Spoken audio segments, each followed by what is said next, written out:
ঢাকা মহানগরীতে বড় ধরনের অপরাধ, খুন, ডাকাতি, এই ধরনের অপরাধের সংখ্যা খুবই কম।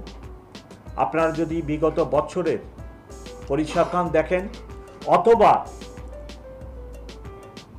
অন্য দেশের বড় বড় শহরের অপরাধ চিত্রের সাথে একটি তুলনামূলক চিত্র দেখেন, তবুও দেখবেন সেই চিত্রে ঢাকা শহরের অপরাধের সংখ্যা কমই দেখতে পাবেন। আমি যোগদানের পরে প্রথম মিটিংয়ে আমার অফিসারদেরকে আমি মেসেজ দিই যে আমরা কোনো ঘটনা, কোনো কিছু মামলা রেকর্ড করতে বাদ রাখবো না। ইভেন আমি বলেছিলাম যে আমার তেজগাঁ থানায় যদি 500 মামলা হয় দায়িত্ব পুলিশ কমিশনার নেবে, আপনারা কোনো মামলা নিতে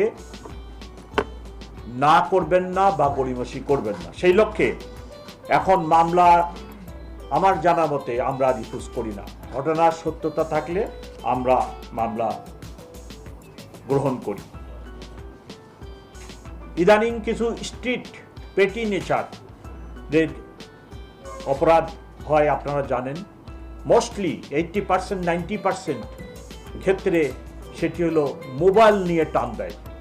উঠতি বয়সের ছেলেরা, আমরা যাদেরকে কিশোর গ্যাং বলি, তারা বাসের যাত্রী, প্রাইভেট কারের যাত্রী, মোটর বাইক যেনারা চালান তাদের ওনারা হয়তো মনোনিবেশ করেন কথার সাথে, তখন ফট করে পিছনে বা সামনে থেকে আসে মোবাইলটা নিয়ে টান দিয়ে দৌড় মারে। এরূপ কিছু স্ট্রিট, আমরা বলি স্ট্রিট ক্রাইম কিছু হয়। সবচেয়ে যে বিষয়টির জন্য আজকে আপনাদের সামনে এবং ঢাকাবাসীর সামনে আমি উপস্থিত, সেটা হলো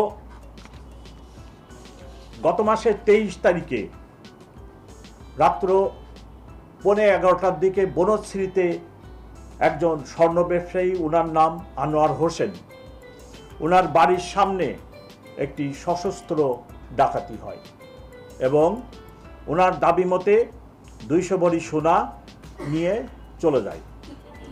সেই ঘটনা বিভিন্ন মিডিয়ায় ইনক্লুডিং সোশ্যাল মিডিয়ায় ব্যাপক প্রচার লাভ করে এবং যে ঘটনাটি ভিডিও আকারে বিভিন্ন সোশ্যাল মিডিয়ায় আসে সেটা অত্যন্ত ভীতিকর এবং মানুষের মধ্যে ব্যাপক নিরাপত্তাহীনতার সৃষ্টি করে।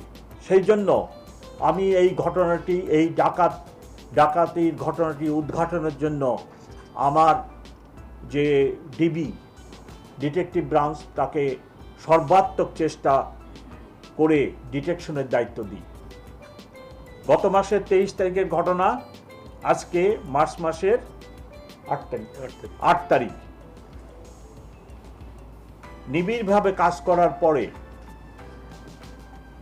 আমরা এই ঘটনাটি উদ্ঘাটন করতে সক্ষম হয়েছি। এই ঘটনায়